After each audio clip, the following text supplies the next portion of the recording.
Every year, over 12,000 people die without leaving a will, and seemingly with no next of kin. But often, there is a relative who stands to inherit, and that's where the heir hunters come in.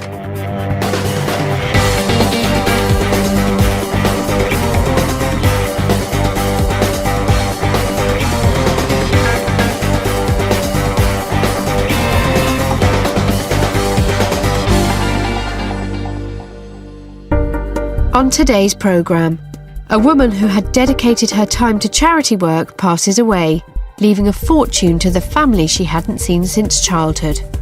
She was very shy, and I rather imagine this has contributed to, losing touch over the years. And heir hunters uncover one of the youngest heirs they've ever found. I think, if anything, it's made me realise that money isn't everything. It's family, that's the main thing. Plus, we'll have details of some of the hundreds of unclaimed estates. Could you be in line for a windfall? In the UK, about 2/3 of people do not have a will, and therefore leave no record of their last wishes. If they die and leave an estate and an obvious relative cannot be found, then the money automatically defaults to the government, who last year made £18 million in unclaimed estates. Heir hunters must leave no stone unturned, and there are over 30 companies competing to track down beneficiaries and put them in touch with a fortune they never knew existed. With so much money at stake, there's a lot of competition in the heir hunting world, so time is of the essence. Well, every confidence in the team, and I'm sure that we'll triumph in the end. Fraser & Fraser have been heir hunting for 40 years and have handled over £100 million worth of inheritance in the last 10 years alone. The search for an heir can take them anywhere, so the team must exhaust every line of inquiry in their hunt for beneficiaries.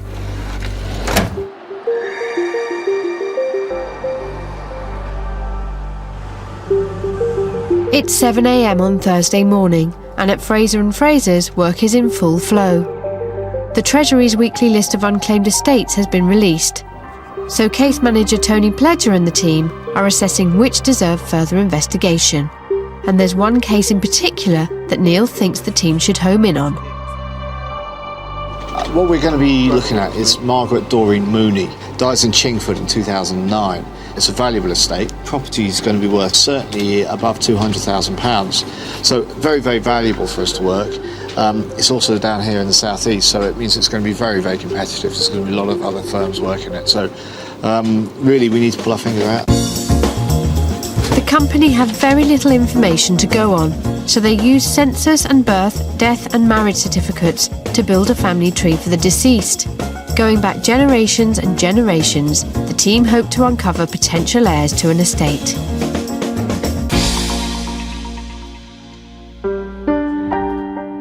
Margaret Mooney passed away in Chingford, East London, in July 2009, aged 88. She left behind an estate worth in excess of £200,000, based on the value of her home.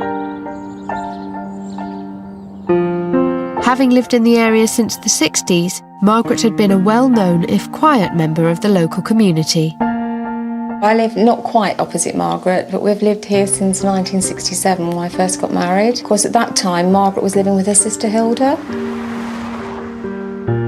They were very different people, different as chalk and cheese. Hilda was very extrovert, and she, from what I can gather, did lots of travelling, always had her nails manicured and everything like that. Margaret was much quieter. They didn't do a lot of things together. They did more things, different things on their own, but they shared the house together. Despite Margaret's sister Hilda passing away 10 years ago, Margaret remained independent and living in the house. She was a well-composed lady. She went to the hairdressers regularly. She had her hair done. She used to go out smartly dressed. I don't know exactly, but I think she worked at the hospital at Hackney, and all I know is that she wasn't happy to have to retire at 60 because, of course, she hadn't been married, she hadn't got a family, and that was her life, really.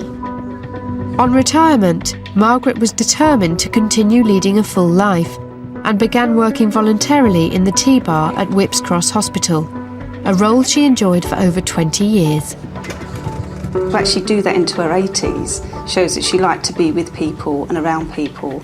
And, that probably for her was her social life. The kindness Margaret had shown to others throughout her life was later repaid by the local community. Towards the latter years, we've noticed that she became more frail. So we used to actually keep an eye on her, and we used to monitor the fact that she was okay by whether her television went on of an evening. I think people do genuinely care about each other around here. We see something that we don't think is right, we will be nosy, I suppose, is what people might say.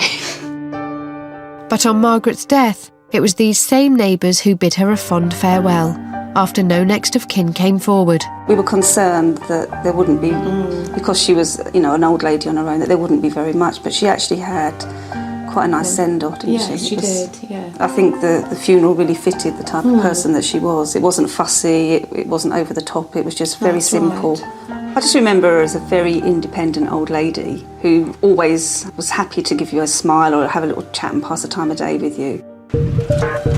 Back in the Heir Hunters office, the research is underway.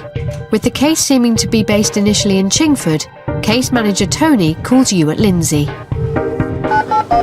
Hello. Hello, cheerful. Want you to slip over to Chingford. Throughout the UK, Frasers have a team of researchers on standby who are able to hit the road at a moment's notice. Their job is to track down vital clues and information on the case and eventually sign up the rightful heirs. They have to work fast as a rival heir hunting company is never far behind, so there's no room for error. Pleased to meet you. Hewitt Lindsay is one of Fraser's travelling heir hunters and is based in Watford.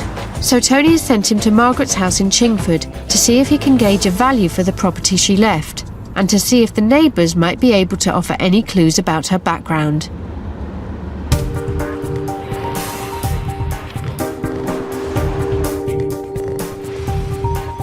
In the office, Tony and Joe are working on the father's side of the tree and seem to be making some headway. At the moment, the Mooney name is actually quite good, and they're based in and around Hackney and that sort of area, so it's been quite easy to identify at the moment. Jo has sort of romped along a bit, and she's got aunts on the father's side, and therefore the father of the deceased might have 3 sisters who might go on to produce children, but at the present time we don't know. On the other side of the tree, the mother's side, the name the team are working on is frighteningly familiar. Well, the surname I'm looking at is Fraser, so in the circumstances, yes, it's a nightmare. She's Edith Mary Fraser. I believe this is an aunt of the deceased, but I don't really know that. And all we know at the moment is that she's born in 1876 in Mile End, and she's alive in 1891 as a spinster, which, bearing in mind she'd be 15, is no surprise. Other than that, I can't really find a marriage for her, and I can't find her on the census after 91. So, ran around in circles, really. Alongside case manager Simon Grosvenor is senior researcher Gareth. He's finding his investigations no easier. On the maternal side, we've got 3 aunts and uncles, Alexander, Edith and Albert. Alexander and Albert, reasonably good names, but as yet I can't find them on the census. I've got them all single, but I haven't got them later on with their partners. It could be that they don't marry or don't do anything, but I'd like to say it was going brilliantly, but they all seem to disappear. I'm not quite sure why yet. So far, the office has discovered that John Fraser married Louisa Brown and they had 4 children. They have found records showing that one of these children, Alice, married James Mooney and had a daughter, Margaret. But what happened to the other Fraser children? Did they too have families of their own? Edith Mary Fraser. Meanwhile, Simon thinks he may have got a result on Edith, Margaret's aunt.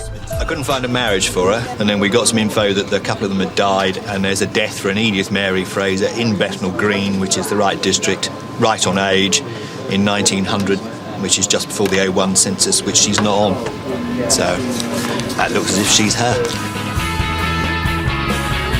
A few miles away in Chingford, Hewitt has arrived at the deceased Margaret's house. Let's see what the neighbours can actually tell me about the deceased. Good morning, sorry to trouble you. Just making some inquiries into your neighbour who passed away. Yes. Did you know much about her at all? No.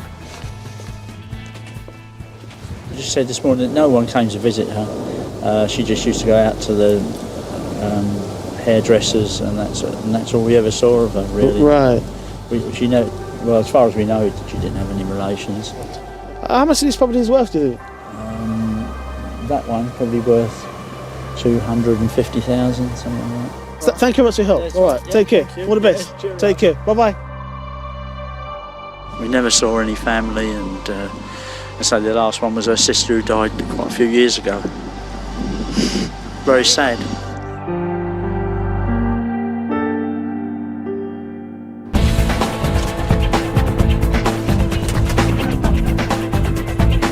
Back in the office on the father's side of the tree, Tony and Joe are racing ahead. We found out from a neighbour of the deceased that she had a sister who died about 10 years ago. So we researched into that and we found out her name was Hilda Edith Mooney. She died about 10 years ago, as I say, and we don't think that there should be any more near kin. So that's why we're going back to cousins. We've got an aunt of the deceased who might marry Ernest Benjamin Wyatt. From that marriage, there are 2 children, potential cousins of the deceased, Harold Ernest Wyatt and Daisy Elizabeth Wyatt. We've got 3 potential marriages for Daisy Elizabeth Wyatt, all of which either or none could be correct. So we're trying to look at all those 3. Harold Ernest Wyatt, potential cousin of the deceased, would seem to have been born in Walthamstow, but probably died in Plymouth in 1979. Elizabeth Mooney, aunt of Margaret, married and had 2 children, Daisy and Harold. But did they go on to have children themselves? Elizabeth's sister Caroline had 1 daughter, Kathleen. All this research poses as many questions as it does answers, but it has thrown up a potential heir. And Tony has her on the phone. We couldn't find any other brothers and sisters for you, but you're an only child, right? Good, okay. Your mum would have had some sisters, I think. She had 2 sisters, Sarah and Elizabeth, and a brother, perhaps James, I think. Was that just the 4 of them in the family? Could you tell me what was Winifred's married name then? Bishop. Right, and this son that's still alive, would you know his name? 5 years. Oh, good. That's a good name. Thanks ever so. Bye. I've just put the phone down on a paternal cousin of the deceased called Kathleen Cutting. She's got a good family knowledge. She knew the deceased, hadn't seen her for years, as you don't, and she was also able to confirm her other 2 aunts, one of whom had 4 children and one of whom died without any issue. So it's beginning to look like there's going to be possibly about 8 heirs all told on the father's side. So there's, certainly enough heirs to make it worth their while. Tony's call to Kathleen has been really useful. She has been able to confirm that her aunt, Elizabeth Mooney, had 2 more children. This adds 2 more cousins to Margaret's tree. Kathleen's phone call has also revealed the names of 7 of her cousins once removed. If they are still alive, then they would be heirs. If they have died, then any children they had would inherit. It's looking like there's a lot of work for the heir hunters to do.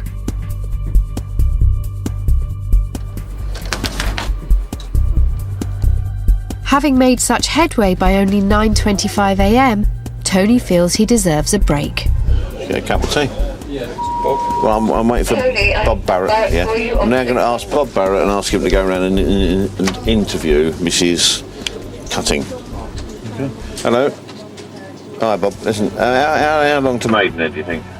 I don't know, half an hour, I suppose. That's good, right. Okay. Well, they've obviously been doing their work in the office very diligently. It's only 9:30 and they've already found an heir, so that's pretty good going.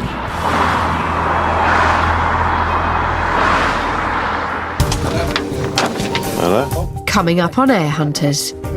Tony calls for reinforcements in his bid to sign up all the heirs ahead of the competition. And a visit from Bob Barrett stirs up memories of family members not seen for decades.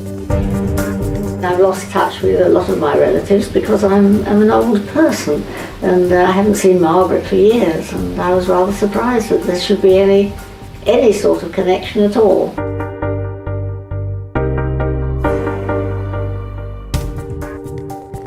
Heir hunters can be found all over the UK, and the search for a rightful beneficiary can take them anywhere.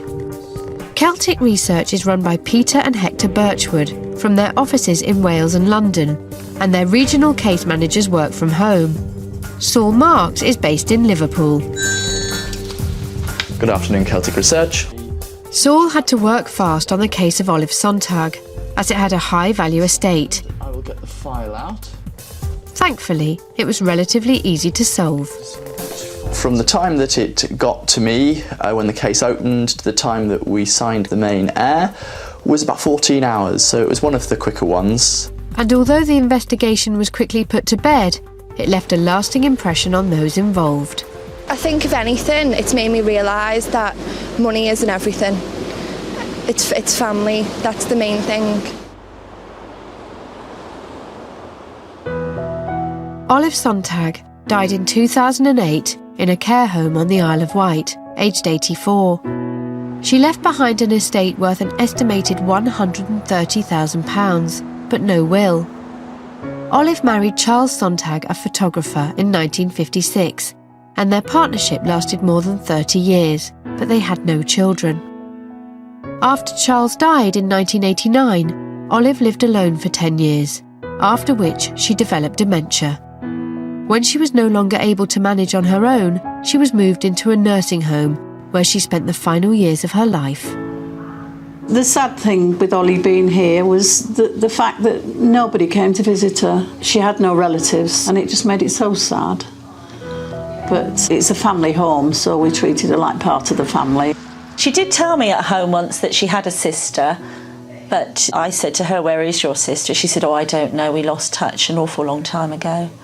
And that was the only reference that she made to any family.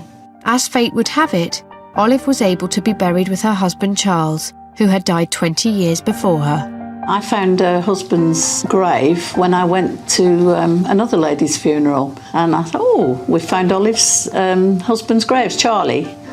So we were able to have her buried with him, which was really nice. It sort of finished it right for Ollie then, really, didn't it? Yeah, that she was back with Charlie. It was lovely. Having left behind an estate worth an estimated £130,000, the case was a potentially lucrative one, so Saul would have to work fast to crack it. We knew that Olive was living on the Isle of Wight when she died. We were able to find her marriage certificate and establish that her maiden name was Kevin. And from that, we were able to look for an Olive Kevin birth and found her birth near here in Birkenhead. And from there, we were able to look for siblings, and we found a brother, Norman, who died when he was very young. And we also found a sister called Doreen, and we were then able to look for children of Doreen, and that was the avenue that we had to research next. Ernest Kevin married Catherine Bennett, and they had 3 children, Olive, Norman and Doreen. Norman died as a child, but Doreen married and had 3 children, Jeanette, Martin and Suzanne.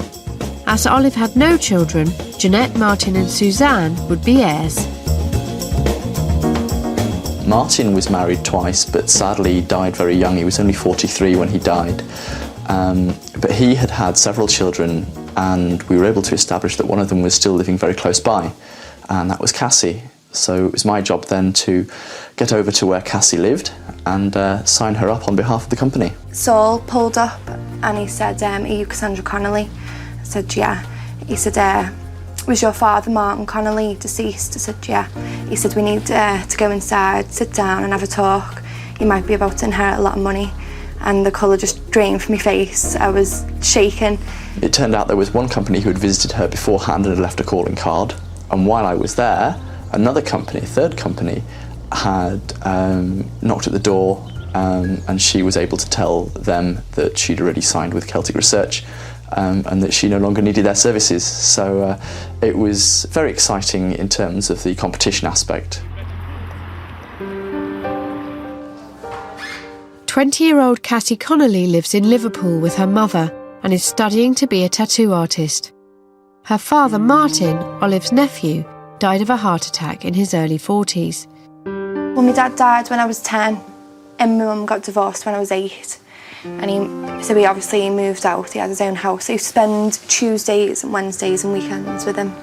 I always remember we had the same dinner every Tuesday, macaroni cheese with Sunny Delight, and I'd sit and watch Buffy in his little flat. When he died, it was completely unexpected. I just went to bed one night, I was staying at his house, we'd spent the night watching DVDs. So I went to bed and when I woke up, my mum was there, so I was confused instantly anyway. And she said my dad took ill in the night and he died, he had a heart attack. And that was it. It was complete shock. My body went into shock, I was ill for the next couple of months. And it was hard to deal with being so young as well, I didn't know how to handle it. The memories I've got of my dad is the big friendly giant he was. He was over 6 foot tall, and I always remember having to run to keep up with his strides when we were walking down the street. I've just got the memories any kid will have of the dad, really, and looking after me and the big friendly giant, that's it. After Martin died, Cassie had very little knowledge of her father's side of the family, and so news of Olive was surprising. It was a bit of a shock to find out that I had a great auntie I knew nothing about. I was quite sad as well that I only got to learn of her existence really because she'd died. I would have liked to have known Olive when she was alive to find out about my nan and maybe more about my dad if she'd known anything. So it was bittersweet really. Coming up, Cassie decides to pay her respects to Olive in person and visits the home where she spent her final years. There, now that's her at home in her house with her dog. She's still quite beautiful. Yeah.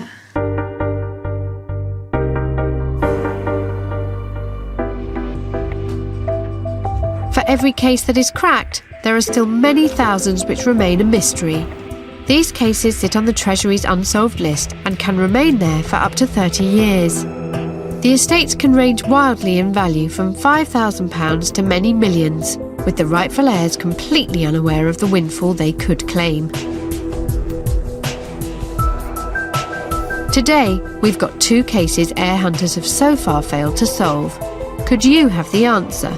Could you be in line to inherit? Joyce Lily Anthony passed away in February 1999 in Hackney, London. In the decade since Joyce died, nobody has come forward as her next of kin. Did you know her? Could you be entitled to her estate? Elizabeth Barbara Mountjoy Errol died in South Strand, East Preston in September 2000. Did you know Elizabeth? Could you be in line to inherit her estate?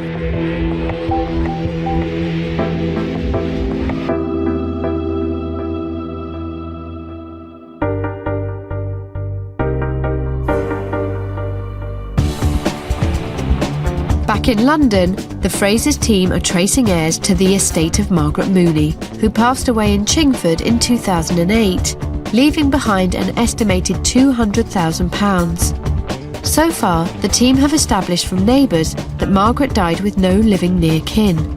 Her father's side of the tree has been relatively easy to solve and revealed Margaret had 3 aunts. Travelling heir hunter Hewitt Lindsay has been making some inquiries with neighbours into Margaret's background. Good morning, sorry to trouble you. Just making some inquiries into your neighbour who passed away. And Bob Barrett is on his way to visit a potential cousin of the deceased in Berkshire. Although Margaret was a shy character, she never hesitated to offer her assistance to those in need and showed a continued commitment to voluntary work and charity until the end of her life. Margaret was awarded one of the long service medals that we give out to people, and this is to celebrate the fact that they have shown so many years of dedication. It's not just that they have signed up for that, but that they have turned up for the duties day after day. We're extremely proud of those people. In addition to donating her time to charity, Margaret also donated a large sum of money to one of her favourite causes. Another neighbour has said that she's actually got a plaque on the wall from the Lifeboat Association. She wouldn't brag about it at all. She would just, if she wanted to give a donation to people, she obviously just did it. After Margaret's death, the neighbours decided to follow her lead and donate some money in her memory. We made a list. I'm very much into lists. We made a list of everybody to knock on, didn't we? Yeah. And everybody that we knocked wanted to put donate, and quite a number of them wanted to come to the funeral as well. So in the end, we got enough money to put a very nice floral tribute for the top of the coffin, and a donation of £60 to the Whipps Cross Connaught Day Centre, and £60 to lifeboats. So I think we did quite well, really.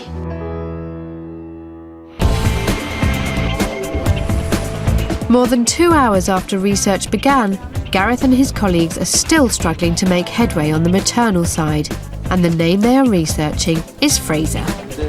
We're getting a bit competitive on the job in the company because Jo, who's working with Tony, has got her side up to date, whereas there's 5 of us working on this side who've got absolutely nowhere. So Jo's beaten us, basically. I think she just got lucky. We've clearly got the harder side of the job. Fraser's a terrible name to work. There goes my bonus. What Gareth has managed to uncover is that Margaret's mother, Alice Fraser, had 3 siblings: Alexander, John, Edith and Albert. He knows Edith died before 1911, but what happened to Alexander and Albert? According to a census, Gareth knows one of the brothers also died before 1911, but which one? So basically we've got one outstanding who's potentially going to have children, but it's one stem we can't find at the moment, so it doesn't really help us at the moment. Another clue from the census research is that John Fraser, Margaret's grandfather, worked in the tea trade during the early part of the 20th century, a highly lucrative industry at this time. It was a very, very busy life, and it was an incredibly dynamic trade. Tea was pouring into Britain from all over the empire. We would have had thousands of small and medium-sized tea businesses, all prospering, because in John Fraser's time, all the tea that was sold in the world was auctioned in London. I suppose from a social point of view, as a tea merchant, John Fraser would have been in the upper echelons of the commercial world. So they would be in the same social category as bankers and headmasters, headmistresses, etc. So they would definitely be highly regarded because it was a very skilled and experienced trade. It was a very secure business, and tea, of course, was Britain's favourite beverage by a mile. In fact, at that time, about 50% of the fluid that we took on a daily basis was tea. In Chingford, Ewart is keen to report back on what he has learned from the neighbours. Tony, pleasure, please. But Tony has more pressing issues to deal with, like his 9:45 a.m. cake break. I hate when I do this, you know.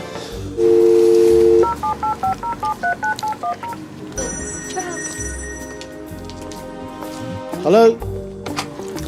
Hello, Ewart. Tony needs Ewart to head over to Southgate to meet a cousin once removed to Margaret. It doesn't appear to be any competition on this job. I can't believe it, actually, because it's worth a bit of money.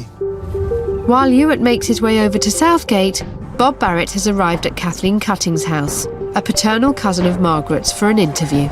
Nice to meet you. What I'd like to do, if you are in agreement, is do a little family questionnaire. How many children were there from your parents' marriage? Just me, one. And to your knowledge, were either of your parents married more than once? No. No, they weren't. And your mother's maiden name? Mooney. Mabel Mooney. Mabel. Yes. That's a museum name. It is, isn't it? Kathleen has verified everything she told Tony on the phone earlier. Bob will leave paperwork with her to look over. And recounting her family history has stirred up memories of Margaret for Kathleen. Well, I knew her when we were both little girls, because she's just a little bit older than I am. She was very shy, and I rather imagine this has contributed to, losing touch over the years. When my uncle died, we really lost contact completely.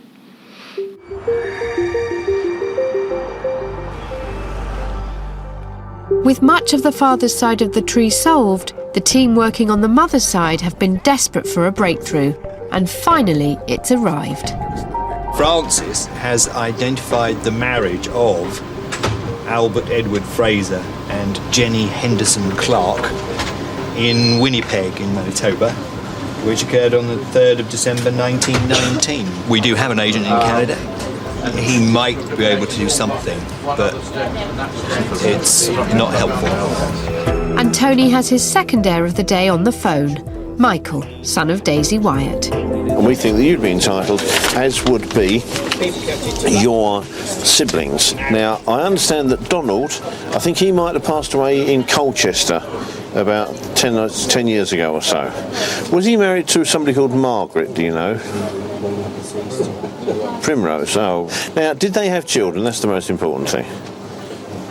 2 boys, right. And would you be in touch with them at all? No?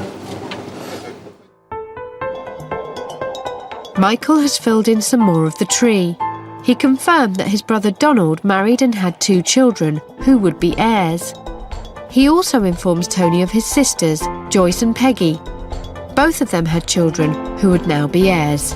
His information is further filling out what is already a very crowded family tree. Tony needs to send a travelling heir hunter to interview Michael as soon as possible. Tony, I've got Possibly. 8 for you. Thanks, bye. Right, what's happening? I've got no idea. 6. Tony? What? What number's that bank? 452. I've got a tree here.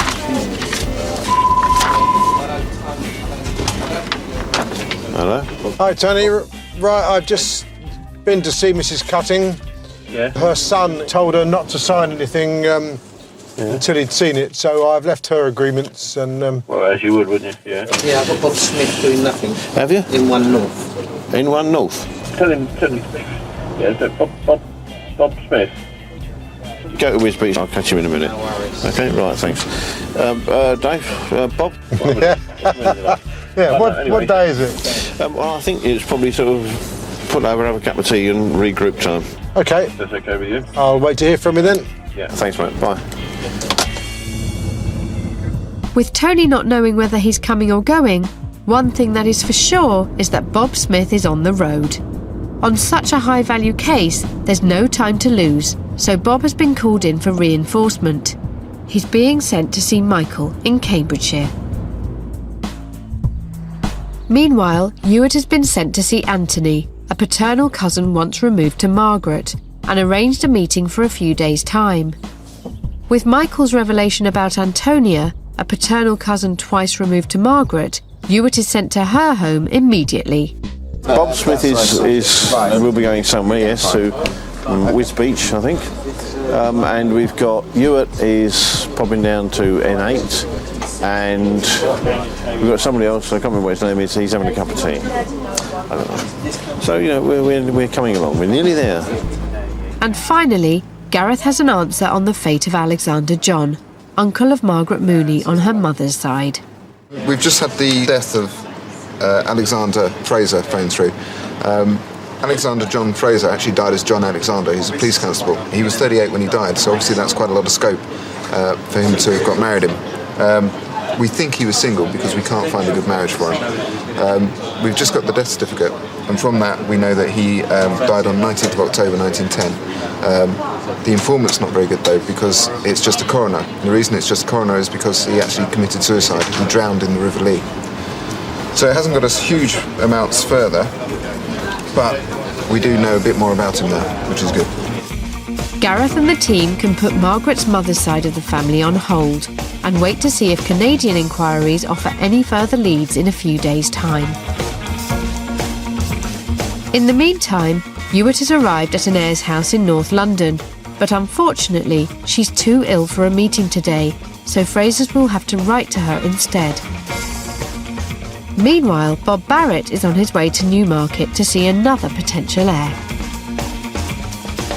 And Bob Smith's arrived at the home of Michael, a paternal cousin once removed to Margaret, and more importantly, another heir. Hello, Mr. Wood. I'm Robert Smith from Fraser & Fraser. One of the relations going back through your grandmother's family has died without making a will. If I could start with your full birth name. Michael, Leslie and Richard.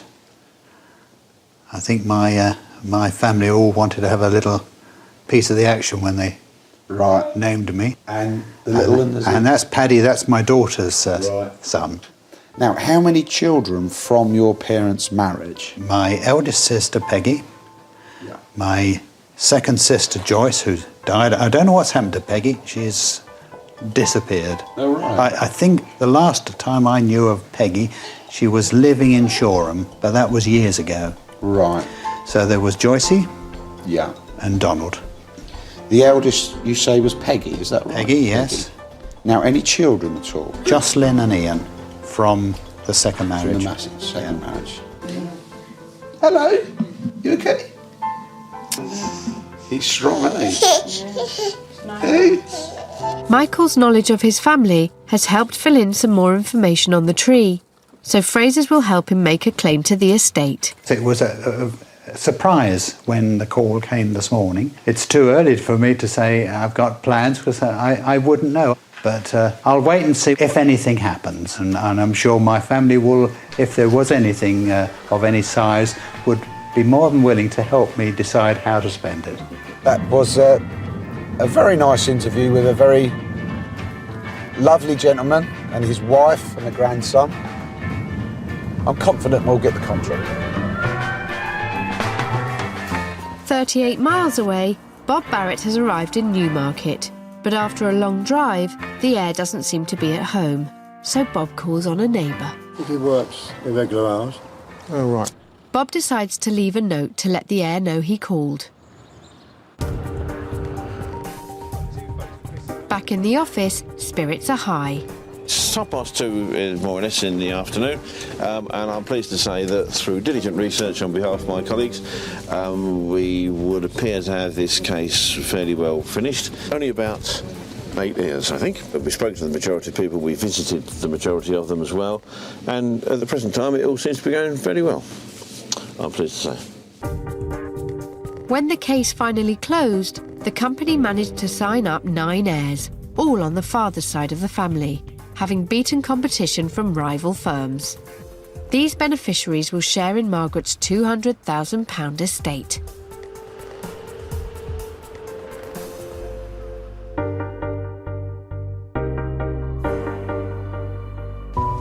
Saul at Celtic Research has been investigating the estate of Olive Sonntag, who died in 2008, leaving behind an estimated £130,000. One of the 5 heirs to the estate, 20-year-old Cassie Connolly, has only just learnt of the existence of her great-aunt. I would like to have known Olive when she was alive to find out about my nan and maybe more about my dad if she known anything.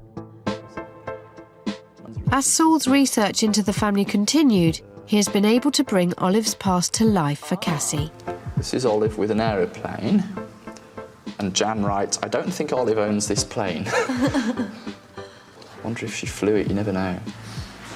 Yeah, so it would make sense that that's your dad. Yeah, it's just nice thinking of it as it's nice to look at him. Have you ever seen any of him at that sort of age? No. No. Never. It certainly makes sense that it's him, definitely. Yeah, well, that does look like Doreen. Yeah. With the revelation of family members she never knew she had, Cassie felt compelled to pay her respects to Olive in person and decided to journey to the Isle of Wight, accompanied by her boyfriend Jake. No, I think it's a good idea going to the Isle of Wight, actually. So, obviously, if you're inheriting money off a family member and not going to find out about it, it's obviously disrespectful not to obviously go find out more. This also gives her a chance to search more into her family background as well.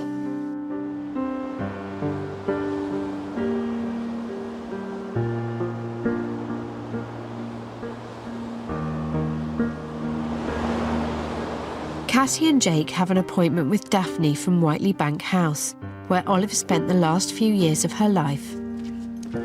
Today is quite important to me because I'm getting to find out about a relative that I didn't really know I had, and I'm hoping to find out more about my dad as well, and that whole side of the family. So I'm just about to find out now, and I'm excited. As Olive seemingly had no next of kin, all her possessions and memories have been kept safe by the care home. So, next of kin, we found you. It's like a film star, isn't she? Yeah. But you can see how beautiful she was. She was lovely. Oh, wow. And this is when she was older, look. So she was still beautiful then, so... Yeah. The pictures Saul showed me that Jan, my auntie from America, sent over, this resembles her a lot as when she was a kid. Oh, right. And that actually looks like my dad. So I think that might have been my dad when he was younger. Is he still alive? No, he died 10 years ago, nearly. Yeah? It's coming up to 10 years in January. Crikey. He couldn't have been very old, could he? No, he was 42 when he died. That's my dad. I think so. Coming here, the whole situation being made so much more of a reality to me. I want to go and see where Olive was buried. I felt like I've just dealt with the whole family member dying, so maybe a bit of closure. I think it's happened in such a short time, but it is sad, so I want to go and see where she was buried.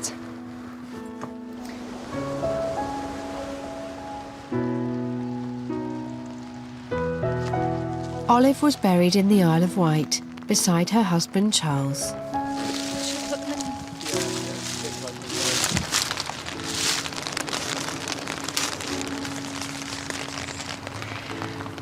I'm just really glad that I've been given the opportunity to do everything I've been able to do and learn of a new family member and come and say goodbye to her, really.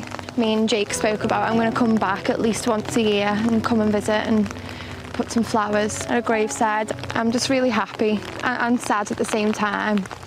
I'm glad I got to come and do this, and I'm glad she's buried with Charles as well. It's really lovely.